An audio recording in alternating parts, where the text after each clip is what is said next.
करने आए, अगर वो एक रत्ती भी दूध, थोड़ा सा भी दूध अगर पानी में भी डालकर मुझे समर्पित करता है, शंकर कहते हैं मैं उसकी मन की मुराद पूर्ण कर देता हूं। आज इसलिए हिंदू धर्म के भीतर शास्त्रों में जो नियम बना हुआ है, शास्त्रों के अनुसार जो नियम बनाया गया है, शास्त्रों के अनुसार जो नियम किया गया है, वर्णित किया गया है, उसके हिसाब से देखा जाए तो जो पानी जल हम शंकर को अभिषेक करते हैं, उस जल में थोड़ा सा दूध डाल देते हैं, थोड़ा सा, और जल में हम थोड़ा सा दूध अगर डाल देते हैं शंकर को समर्पित, भले आपके पास में दूध नहीं है, थोड़ा सा दूध भी अगर चढ़ाकर, पर निवेदन एक आपसे बहुत करबद्ध है, शिव को ये थैली का दूध मत चढ़ाओ, शंकर को ये डब्बे का दूध मत चढ़ाओ, शंकर को ये फालतू का केमिकल का दूध मत चढ़ाओ। आपसे हाथ जोड़कर निवेदन है, कहीं जिस दिन आप प्रदोष का उपास कर रहे हो, पशुपति व्रत कर रहे हो, या आप 16 सोमवार संकट सोमवार कर रहे हो, या आप शिवरात्रि के दिन शंकर के मंदिर जा रहे हो, तो आपसे हाथ जोड़कर निवेदन है, भले इतना सा दूध किसी के यहाँ गाय हो, इतना सा मांग कर लिया, भले वो 1 रुपए का दूध अगर 20 रुपए में भी दे तो भी थोड़ा सा लिया, और उस दूध को पानी मिलाकर चढ़ाओ, पर शंकर को असली चढ़ाओ, सिद्ध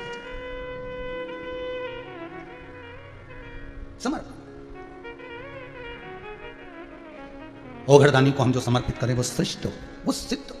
शंकर की कथा करें, आगे बढ़। मान लो अगर कोई व्यक्ति आपका धन खा गया हो, रुपया निगल गया हो, पैसा लेकर बैठ गया हो और नहीं दे रहा हो, तो महाराज काली तिल्ली को पीस कर उसका थोड़ा सा भाग, एक छोटा सा भाग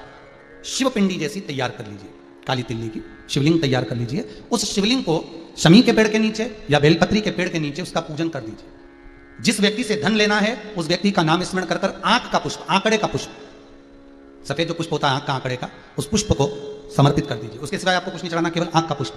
घी का दिया लगाओ, आंख का पुष्प चढ़ाओ, विनती कर बाबा से बोलकर, नाम लेकर उस आंख के पुष्प का एक पुष्प कोई कागज में कोई चीज में बांधकर आप रख लो, बाकी का शिव जी का जब विसर्जन करें, काली तिल्ली का जो शिवलिंग बनाया उसका विसर्जन करें, उसके साथ विसर्जन कर दें। जिस व्यक्ति से धन लेना है, पैसा लेना है, उसके ऑफिस तक, उस व्यक्ति तक वो पुष्प भेज दीजिए, उसके यहाँ पटकवा दीजिए, वो व्यक्ति हाथ जोड़कर भी आपका धन वापस करेगा, वो व्यक्ति रुपया वापस देकर जाएगा। अवधूतेश्वर महादेव, और वो शिव का एक स्वरूप है अवधूतेश्वर, शंकर का एक प्रतिबिंब, एक स्वरूप है अवधूतेश्वर, वो अवधूतेश्वर महादेव, जो व्यक्ति के जीवन में कुछ थोड़ी सी उतल पुतल कर वो कार्य को सिद्ध कर देते। एक और बात ध्यान रखिएगा हमारे, जिस एग्जाम में आप बार बार बैठ रहे हो, बार बार परीक्षा दे रहे हो,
कभी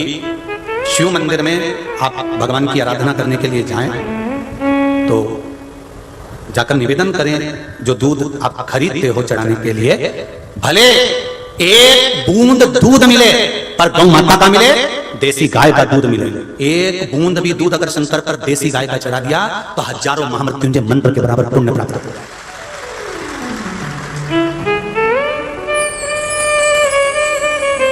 एक बूंद चढ़ाओ, ज्यादा नहीं है ना सामर्थ्यता, थोड़ा चढ़ाओ, पर उतना आपके दिल से, अपने हृदय से, अपनी चित्त से, अपनी वृत्ति से चढ़ना चाहिए, मन से चढ़ना चाहिए।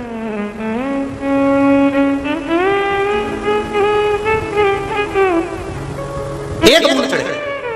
हम शंकर जी के मंदिर जा रहे हैं, हम शिव जी के मंदिर में जा रहे हैं, हम भगवान के दर्शन करने जा रहे हैं, ढेर सारी दूध की दुकान लगी हुई है, किसी एक ने भी जाकर किसी दुकान वाले से ये नहीं पूछा होगा कि यह गाय का दूध है कि नहीं, तो कहीं गलत दूध तो नहीं चढ़वा रहा है हमारे बाबा को, हमारे शंकर को। केवल कमाने के लिए तो नहीं चढ़ा रहा है, नहीं तो तू कमा तो लेगा, हमारा भी जीवन नाश हो रहा है और तेरा भी जीवन नाश हो रहा है। थोड़ा सा भले उसमें आपको कथा में कहा था कि दूध में पानी नहीं, पानी में जम के बोलो जरा, पानी में दूध हो। हमारे शंकर जी को ये जरूरी नहीं है कि तुम हम 100 लीटर दूध भगवान शंकर को चढ़ाएंगे। अब 100 लीटर कौन सा दूध चढ़ाया तुमने, कहां से लेकर आया, कैसा लेकर आया, एक बूंद चढ़ाते परदेसी गाय का, और जाओ और जितनी दुकानें दूध की होगी शंकर भगवान को चढ़ाने वाली, उन सारे दुकान वालों को जो अपने गांव में, अपने नगर में, अपने खेड़े में, अपने क्षेत्र में जो गौशाला होती है, उन गौशाला में जाकर निवेदन करना चाहिए, साहब आप अच्छी अच्छी गाय पालिए, उन गाय का दूध हमारी दुकान पर लाकर बेचिए, हम उस दूध को शंकर जी के लिए बेचेंगे, आपकी गौशाला भी चलेगी, आपकी गाय का उत्थान भी होगा और गौ माता का आनंद भी होगा। पर हमने कभी नहीं सोचा कि गाय को, जो भगवान शिव को जो दूध चढ़ रहा है, दुकान वाले से जाकर नहीं पूछा कि दूध कहां से आया, कैसा था, किसका था, कहां से आया, मालूम पड़े कहीं सोयाबीन का बना दिया, कहीं भैंस का लाकर दे दिया, कहीं गाय का लाकर दे दिया, ना जाने काय का दूध हम भगवान शंकर को चढ़ा दिया और हम आशा लेके बैठे हैं भगवान हमारा दूध हमने जो चढ़ाया वो स्वीकार करेगा। अपने बच्चे को एक जरा सी दवाई भी देती है ना तो पहले पति के प्राण खा जाती है। तुम डॉक्टर को फोन तो लगाओ, एक बार पूछो तो सही, एक बार पूछो तो अपन जो दवाई दे रहे हैं सही है कि नहीं, जरा पूछो तो। डॉक्टर ने दवाई लिखी, उसके बाद मेडिकल वाले को बताई, मेडिकल वाले से दवाई लेकर आया, फिर वापस डॉक्टर को दिखाई, देखो डॉक्टर साहब दवाई यही है क्या, तुमने जो लिखी वही दवाई है क्या, हाँ साहब यही दवाई है। डॉक्टर ने कहा नहीं साहब ये दवाई नहीं है, तो तुमने वापस कर दी, हमें तो वही दवाई चाहिए जो डॉक्टर ने लिखी है। क्यों, क्योंकि हम उस कंपनी की खाएंगे, उस डॉक्टर की दी हुई खाएंगे तो हमारा रोग जल्दी मिट जाएगा। उसी तरह हम शंकर को ये बूंद भी अगर गाय का दूध चढ़ाएंगे तो हमारा दुख कट जाएगा, ये निश्चित है, ये निश्चित था।